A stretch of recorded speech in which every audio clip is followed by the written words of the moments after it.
On this episode of the Mamas con Ganas podcast, I'm going to be talking about the law of attraction. I'm going to give you 3 simple tips that you can use in order to use the law of attraction to your benefit so that you could attract all those things that you really desire in your life and to live the life that you were meant to be living, mamacita. This is a subject I am highly passionate about. If you've heard the podcast before, you know that I talk about this subject a lot. And I talk about it because it's really changed my life in a very profound way. People wonder sometimes how I do all the things that I do. So I'll tell you a little bit about me.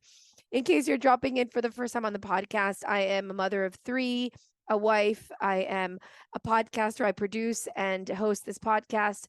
I'm also an actress, a professional actress. I do commercials, film, voiceover, you name it. And I'm a master certified life coach. And a lot of people are like, how do you manage to do all those things? And the answer is I use the tips that I'm going to give you today. I use these tips and seriously, I use it. And this is like I would say like the thread of my life. It's what I constantly work on. And this is like, I think the magic formula to doing everything that I do. So it's very simple, right? And for those of you who do not know what the law of attraction is, it's basically a spiritual law that says that the energetic vibration that you put out is what you're actually calling in. And the emotions that you practice and what you focus on, it expands and it basically attracts more of that to you. So if you are constantly practicing the emotions of sadness, anxiety, worry, anger, jealousy, resentment, all of those negative feelings, you're in essence drawing to you more of that in the future. And if you, on the contrast, are practicing joy and peace and gratitude and fun and all those positive emotions that you probably want to be feeling on a constant day basis, if you're practicing that more often than not, then that's in essence what you're bringing into your future as well and what you're attracting, because the law of attraction says that like attracts like. Now, the first tip that I'm going to give you, it's super, super simple, but it is literally, I would say, then if I could just give one tip for life that makes life easier, that makes life grand, that helps you manifest whatever you desire, it's this one thing. And it's really this: focus on what you desire. Focus always and as much as you can on what you desire. Fantasize about what you desire. Spend so much time creating that real, like that garden inside your mind of the things that you desire, and focus on those things so much that that garden inside your mind becomes this beautiful thing, and you know every detail in the garden, and you know the flowers that you've planted in the garden, and the trees, and what the landscaping looks like. Like, focus on what you desire. Write down in a journal what you desire and all the different aspects of your life. What you want your financial situation to look like? What does your ideal situation look like? And these things might change as you evolve, as you grow older, they might change. Maybe right now there's a specific goal that you have for your finances, and then once you attain that, you might want something else, or you might want to dream big from the beginning. But like, what is it that you really want? Like, what does it look like in detail? Use your imagination. What would that feel like to have, to have the abundance of your dreams? What does that feel like? What does that look like? How could you breathe into that space? What would what would it look like in order for you to create a life like that? What does the rest of your life look like in order for you to draw in that abundance? And then you go into all the other aspects of your life, like your ideal body for yourself. Like, how would it feel to live in that energy that you want to be having? Like, what would it feel like to be strong and toned, or whatever it is that you're wanting for your physical body, right? Spend time always focusing on what is it that I want? What is it that I want? On your relationships, what kind of relationships that you want. Spend so much time focused on what you desire that you have no time to focus on what you don't desire. And that's like the number one rule, right? Write it down all the time. I journal what the different aspects of my life look like and what is it that I really want. And I already give thanks to God for already giving that to me. I write it in my journal as like, I am so grateful for. And then I create all these future like movies and stories in my mind. And I cannot express to you how powerful this is, because guess what? 99% of people focus on what they don't want. They want, they want that car, they want that house, or they want that bank account, but they're constantly focused on what they don't want. Meaning they're constantly saying, oh, I don't want to be poor, or I don't want to be left without a job, or I don't want to, I don't want to get fired. And that's exactly what they're attracting to themselves. They're calling in that which they don't desire, because they're constantly focused on, looking at the scenario that they really don't want. So don't be one of those 99% of the world's population. Every time that you start focusing and you look at something that you don't like, right? Let's say that you have a job and somebody's been fired or laid off from the company that you work for. If you have that, and all of a sudden you have that fear coming in and those thoughts that tell you, oh my gosh, what if I'm next? What if I'm going to be the next one that's going to get fired? What if I'm going to use that negative emotion, that what you don't desire? And this is going to be tip number 2, use that as a compass. Meaning once your thoughts start spiraling down into thinking about what you don't want, say to yourself, wait a minute, this is a red flag, bing, bing, bing, bing, like the bell should ring. And you should say to yourself, okay, that is not the way that in the direction that I want my thoughts to go. And so if I don't want to be fantasizing about the worst case scenario, what is the best case scenario? What would I really want? And then go into that direction. Well, what I really want is for like my boss to really appreciate the work that I do. And what I would really like is to get a raise. And what I would really like is, and you start imagining like a better case scenario than you have right now. And then you can start asking like the really good questions, like what would it take then if that's what I want? If what I really desire is to like even get paid better and to get a promotion and all this, then what would it take? What would it look like for me to do that? But it's funny because it's like a constant work of reshifting focus. And so number 1, like I said, focus on what you desire. Very simple. Always, always, always focus on your desire as much as possible. And number 2, when you find yourself focusing on what you don't want, when your mind starts going down that downward spiral of like the nightmare that could happen with A, B, or C, use that as a red light to say, I'm going in the wrong direction. I need to change direction of my thoughts. And why of your thoughts? Because your thoughts cause the emotion, right? And our emotions is what cause that vibrational energy that is so important in order to get, what we want. The emotions that we're feeling is what tells the law of attraction, oh, that's what she wants. But the only way we can shift feelings is to shift our thoughts. So we need to become very aware of what we're thinking from moment to moment. And the way that we can start, being a little bit more conscious is monitoring our feelings throughout the day.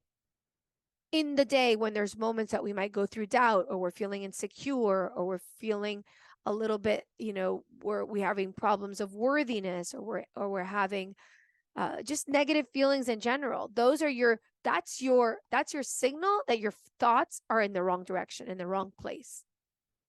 And your feelings will always be the compass as to where you should be headed. If it feels bad, you're going in the wrong direction. If it feels good, you're thinking good thoughts, and you're going to be attracting more of the things that you actually want into your life. This podcast is brought to you by Cash App.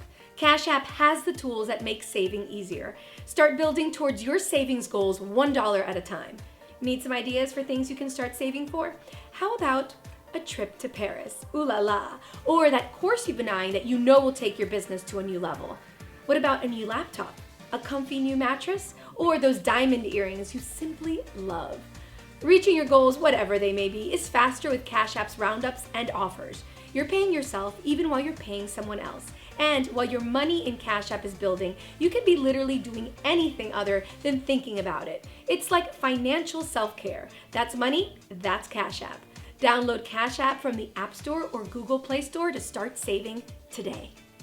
And then number 3 is basically a tip for when you are experiencing something extremely negative, right? Because there are things in life that happen that are, that can just dive us into this pool of like sadness, right? Or grief or anxiety or worry, And so when those moments come and when we're feeling really down, it's very difficult to jump from one extreme of sadness to like the extreme of joy and happiness, right?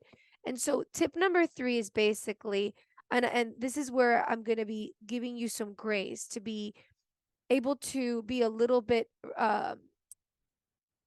gracious with yourself and forgiving to yourself and allow yourself in those moments when you're going through really strong negative emotions to just tell yourself, all I have to do is reach for a better feeling thought.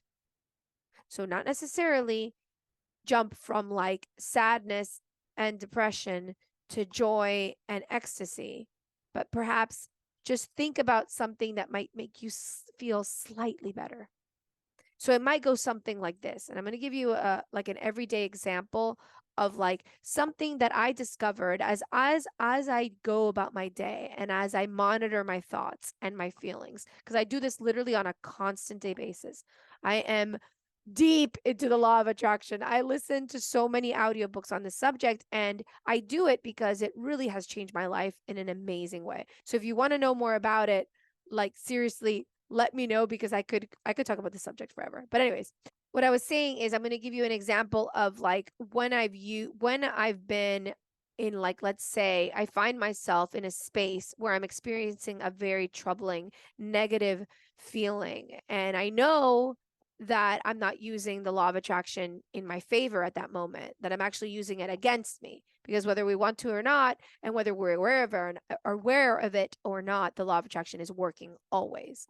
So when I find myself feeling these really negative emotions, I'm like, and now I know, okay, red flag. I'm not supposed to be, I'm going down the wrong path. I'm focusing on the wrong thing. My thoughts right now are not where they should be, right? But if it's something that's really hard to get out of, because it might be a limiting belief that I've practiced so much that it's really hard for me to think differently, or B, it might be a situation where I think I'm completely helpless at that moment, and it might be very hard for me to even try to shift my thoughts, right? So in one of those things, now I just tell myself, Valentina, just reach for a better feeling thought, and it might go something like this. So recently I discovered that I had a very limiting belief when it came to the relationship with my teenagers. For some reason, I kept repeating sometimes throughout the day, like when I wasn't getting along with them, or when the relationship with them isn't easy. And if you've mothered teenagers, and know, you've probably gone through the same thing in terms of it being a challenge, right? So I realized I was having this continuous negative thought that, that I never get along with my teenagers, was a thought that kept coming into my head. Oh, you never get along with your teenagers. Like, you never get along with them. You have a horrible relationship with them. And when I realized that I was having that thought come in, I was like, whoa, this is like heavy duty. This is a huge limiting belief. But this is the importance of monitoring your thoughts and your feelings throughout the day, because you get to know yourself really well. And then you'll discover things that you're like, oh my God, I can't believe I keep thinking this. Because a belief is just a repeated thought. It's something that we keep thinking and we keep repeating and we keep saying to ourselves. That's all a belief is. Belief systems can be changed, but first we need to become aware of them, right? So I came across this belief system, like, oh my gosh, my belief system is that I'll never have a good relationship with my teenagers. Like, what is that? That's ridiculous. Like, that's what I keep attracting. I realized I was on a loophole of keeping I was like basically on a cycle where I was actually allowing the law of attraction to show me more areas in my life where I wasn't getting along with my teenagers and where our relationship didn't work, because I kept on repeating this thing and I kept on feeling the negative feelings, right? And so the universe obeyed my orders, and was like, okay, you're telling yourself you don't ever get along with your teenagers. Okay, I'll give you more reasons to believe that, right? So when I became aware of it and I stopped myself, I'm like, okay, what's a better feeling thought? I started questioning myself. Is that really true? Okay. That's the first thing that came into my mind. Is that really true? Do I never get along with my teenagers? Because that's extreme. Like never. So I was like, okay, wait, that's not necessarily true. I sometimes get along with them. Yeah. And then this is basically how like my mind and my thoughts went from there. I was like, yeah, I do sometimes get along with them. They make me laugh sometimes. Yeah, they're funny. They're quite funny. Sometimes we have a really good time. I'm actually, you know, able to have really deep conversations at times. And I have a lot of fun with them. And then I started thinking about all the fun things that I have. And as you can see, my thoughts became better and I was reaching for better feeling thoughts. Little by little, I went up the ladder of the feelings. And I went from complete hopelessness to feeling like my relationship with my teenagers was a lost cause to feeling like a good mother. And in the end, it was interesting how, just as we can downward, do the downward spiral, we can also do the upward spiral into like really good thoughts and really good feelings. And then we get better ideas I started getting better ideas as to how I could better the relationship with my children. Because whatever we focus on expands. So the more I focus, the more I focus on, on what doesn't work in our relationship, on the moments that don't feel like we're in flow or like we have a good relationship, the more that I focus on that, the more that expands. And so for me, it was a game shifter. And I have to say that like it's getting better. So, and it's so funny because this works like in every single aspect of your life. So, anyways, with that, I invite you to start monitoring your thoughts, to start telling yourself, I'm going to dedicate myself to really focusing on what I desire for my life. I'm going to start creating a journal, like the journal. I have my journal right here, a journal where you put down in the different categories of your life all the things that you desire, and you start creating that internal imagination and start using your imagination to create the things that you want in your life. First, you have to imagine them, and before things become a reality, you first have to imagine them. So start spending a lot of time daydreaming. I know it's the opposite of what people told you when you were little. It was the opposite of what people told me when I was little. They always called me a daydreamer. Thank God I was a daydreamer. I think that's what's gotten me far in life, honestly. But first, you start like allowing yourself to dream, allowing yourself to daydream and imagine the most beautiful life for yourself. And then number 2, remember when those negative feelings pop up, use those negative feelings as your compass so that you know, okay, that's not where I need to be focused. I need to be focused elsewhere. And number 3, again, when you are experiencing something extremely negative and you're having a hard time getting yourself out of that, just tell yourself, reach for a better feeling thought. Have a thought. Question, first of all, your thought. Question it, because a lot of times those really negative things that we feel, as soon as we question them, we realize that we're being over dramatic, right? And here the whole purpose is to not live in drama, right? Mamacita, live con ganas. So anyways, if you have any questions or comments about this episode, or you've used the law of attraction to manifest some things, I want to know. I want to hear about it. Also, if you want to know more about life coaching with me, go to mamasconganaspodcast.com/207, mamasconganaspodcast.com/207. Leave me a comment. Until next time, mamacita. Besitos. Hey, it's Valentina Azara. I hope you enjoyed this podcast episode. Thank you so much for liking, sharing, and subscribing to our motivational channel. If you have any questions or comments, visit our website at mamasconganaspodcast.com or follow me on social media at mamasconganas. And remember, don't be a mama con drama. Let's be mamas con ganas.